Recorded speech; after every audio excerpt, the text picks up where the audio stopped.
Good morning and welcome to Rising. We hope you had a wonderful Independence Day. We have a great show for you today. Zed Jelani is here to discuss how social media is driven by hate. And Dennis Kucinich joins us to discuss his phenomenal new memoir. But first, we want to discuss something that caught our attention and really captured the nation's attention. I got them $1.9 trillion in relief so far. They're going to be getting checks in the mail that are consequential. I wrote the bill on the environment. Pay them more. This is an employees bargaining chip now. What's happening? What is happening indeed? So I feel like there is the device has a purpose, but he kind of loses the thread on it. And here's my guess. I think he's saying something that he feels like is either super obvious but can't be said out loud normally, or is something that is obvious but the press just won't say it, or the left won't say it. Like in the case of the 1.9 trillion, I think he's trying to whisper like, you guys say I haven't done anything, but I did 1.9 trillion. Exactly. But I don't quite think it lands. No, it doesn't land. Like, what?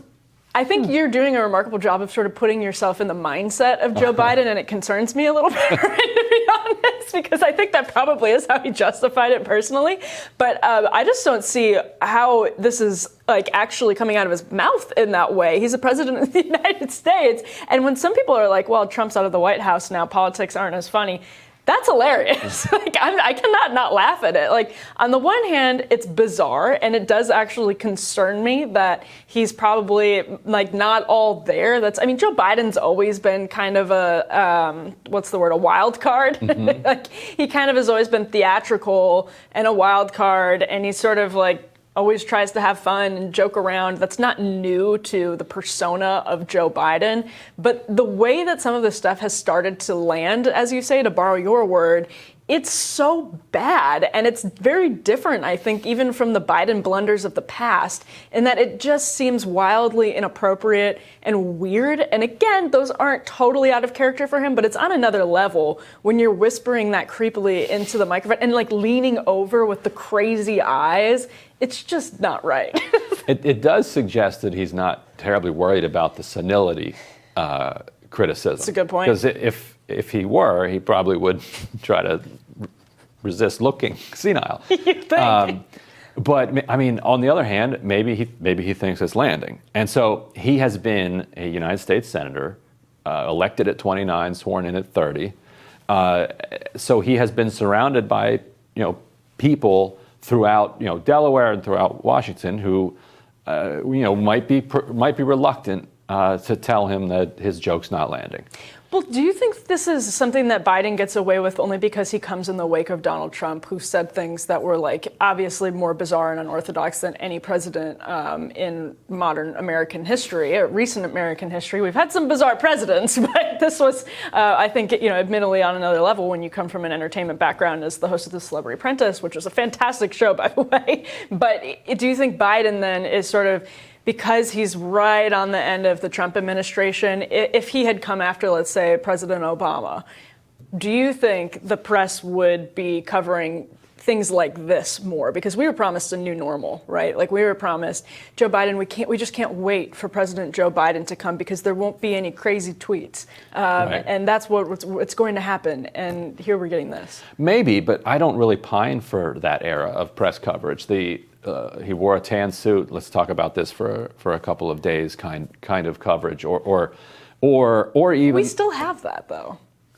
I mean, we to an extent we have it, but with Biden, you could be manufacturing all sorts of like gaffe news cycles. You could, if you wanted to, but I guess the right might argue that the liberal media doesn't want to do it because they're enthralled to Biden, but I also think the stuff just doesn't land with the public. Yeah. So you'll often see Republicans talk about how frustrated they are that their attacks on Biden don't land with the public, and they won't even go after Biden publicly. They've practically given up Yeah, and I think it was the same thing with Trump in that a lot of this is baked into who Donald Trump is. And so when the press would go over and over again about something inappropriate he said at a press conference, and I would say my personal favorite is when he said he was not an expert in models, referring to a chart, and then he said, well, not those kinds of models. But the press will just sort of like... Right, that was at like a COVID press conference. It was at a COVID right? press conference, and the media would just like act as though some grave sin had just been committed, where the public was just like, it's Donald Trump. He's the president of the United States, and probably so, but he is. We don't need to spend a 3-day news cycle talking about this. We all know he like bought that teen pageant so he could walk through the locker room and ogle these like 17-year-olds. Like we all know this. Like, so we don't need to like spend 3 days on a news cycle talking about this, but that's what I ultimately hate about our politics is that when something like this happens, there's I think a substantive reason to say, why is the president of the United States leaning over the podium, whispering not just once, he did it for an extended period of time with his crazy eyes, he's acting weird.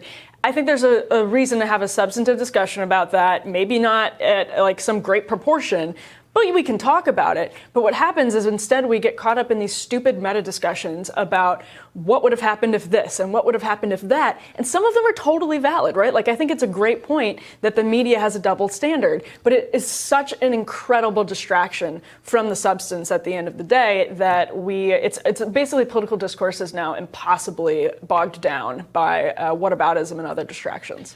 I do think it's his attempt to play off of the expression of saying the quiet part out loud. I'd be curious to see if he could articulate why he does it, if somebody would ask him in an interview, but we'll see. I was going to make a really bad joke about you being the Biden whisperer, but I won't do it. I refuse. Well, excellent. I refuse. There's still time. We'll have more Rising right after this.